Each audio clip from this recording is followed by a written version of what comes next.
যিসকল শিক্ষকে মোক সুধি আছে 5550 লিষ্ট কেতিয়া দিব, আপোনালোককো মই জনাব খুজিছো যে এপ্ৰিল মাহৰ ভিতৰত আমি আপোনালোকৰ ডকুমেণ্ট ভেৰিফিকেশ্যনৰ কাম শেষ কৰিম।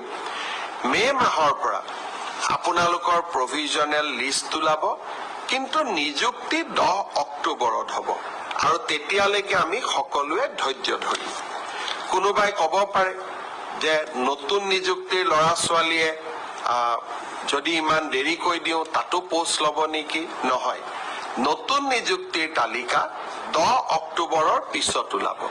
গতিকে 10 অক্টোবৰত যিসকলে নিযুক্তি পাব তেওঁলোকে স্বাভাৱিকভাৱে নতুন নিযুক্তিত এলপিৰ শিক্ষক এলপিত অৱতীৰ্ণ হ'ব নোৱাৰিব, কিন্তু তেখেতসকলে ইউপিৰ পৰীক্ষাত বা আপাৰ প্ৰাইমেৰীৰ মেৰিট লিষ্টত তেওঁলোকৰ নাম ডেফিনেটলি অন্তৰ্ভুক্ত হ'ব পাৰে।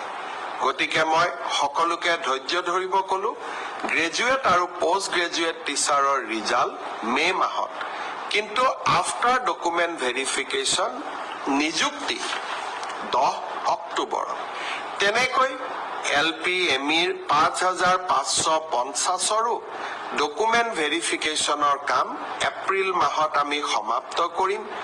মাৰ্চ মাহৰ পৰা প্ৰভিজনেল লিষ্ট ওলাব, কিন্তু নিযুক্তি 10 অক্টোবৰত হ'ব।